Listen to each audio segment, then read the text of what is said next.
Coach, Dean Wade outscored the Celtics in the final quarter and ended up having the game-winning putback dunk. What was he able to bring tonight in that final quarter? He was himself, and this is a version of Dean Wade that we've seen in the past, and it's the one that we press for him to be. When Dean Wade is playing with that extreme confidence, I mean, he's a hell of a basketball player. He's a multifaceted guy. He's not just a spot-up shooter. We know the things he can do defensively, but he has an offensive game. And tonight, he got it rolling, but the belief, the confidence, but that's who Dean Wade is at his core. Speaking of the defensive prowess, you had him at the 5 for a little bit in that fourth quarter, and he was able to hold his own until you get some of your other guys back in there. Him playing on both sides of the ball, do you think he gets as much respect that he deserves? No, I mean, I don't think so. I mean, if you look at, and I haven't done it in a couple of weeks maybe, but you look at defensive players in isolation, and Dean Wade has always been one of the tops. He guards his man. He guards multiple positions. He knows how to keep him in front of him. We challenged him tonight to go be the 5, which is a position that we haven't had him at a lot. But he battled. He was physical. He was tough. I thought he did a heck of a job. There, JV down 22 there in the fourth quarter. What flipped the switch for you guys? You lost Evan. You're without Donovan. Would have been easy to just say it's not our night. What flipped that switch? It's just not our guys' nature to give up. And, we're obviously, been through situations where we've been shorthanded, we've been down, and it seems like every single time it happens, somebody else finds a way to step up and help us win. But our guys won't quit. The momentum got going, the crowd got going, shots started falling. And, we had done, second quarter, I thought we did a great job defensively, not so much in the third, but, we knew that there was a scheme that we could execute that could help us defensively. And I thought, our defense obviously held. We rebounded the ball well in the fourth quarter, not giving them a bunch of extra opportunities. And then, again, shots started to go. We started getting confidence there. Jared, another double-double from him, I think 29th on the season.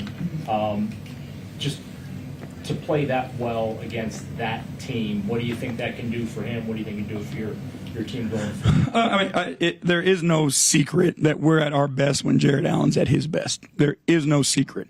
When he is dominant on both ends of the floor, our basketball team is the best that it's going to be. And, again, he's another guy who, saw Evan go down and knew that he just needed to do more. And I thought he did a phenomenal job, and he always has. But, again, when, the chips were down, he was there. He was the constant throughout the game for us. Jeff? Before the game, JB, you talked about how you want a challenge like the Celtics. So how big was this win? Is it like a signature win for you guys? It's a great win. There's no doubt about it. Again, how we got it to be down and to be able to come back and win it, it's a huge win for us. I think it's a confidence boost for our guys to understand, what they're capable of and what they can do. I don't really get into signature wins, but it's definitely a win that you can look back on and you can gain confidence and belief in. And then I didn't ask you before the game, Matt Strus, can you give us an update on him?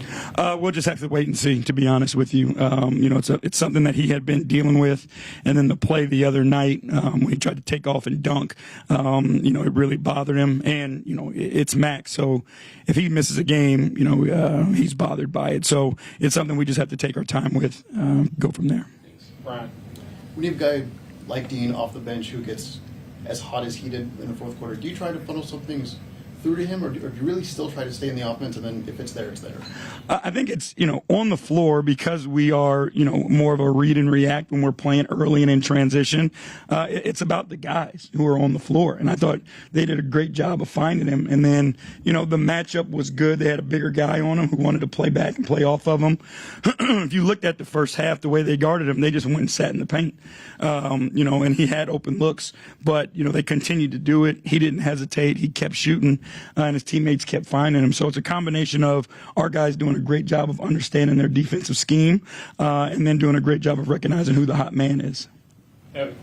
JB, with Donovan out, at least for the next 3 games before you guys evaluate him, the expectations were a little bit higher for Darius heading into this matchup, especially considering the opponent. how do you think he responded? Maybe just those external expectations, just how he performed overall. I mean, I thought he did a great job. We try our best, to not pay attention and to not highlight things that aren't happening in our building. So, I don't know what outside expectations there are. I don't know what comments or people are making and those types of things. But, we expect Darius to try to be his best every night. And we know how good he is. Excuse me. We know how much he means to us. So every night that he's on the floor, we want him to be his best. And looking at the broadcast, I think Evan awkwardly landed in the third quarter. Is that what happened? Did he tweak his ankle? And do you have any updates on Yeah, that? from what I saw in the replay quickly, he landed funny after the dunk and kind of stumbled and twisted his ankle. I haven't heard anything about x-rays or anything like that yet, but I'm sure they'll keep you guys posted as soon as we hear something. Anything else in the room? Okay. Appreciate y'all. Have a good night.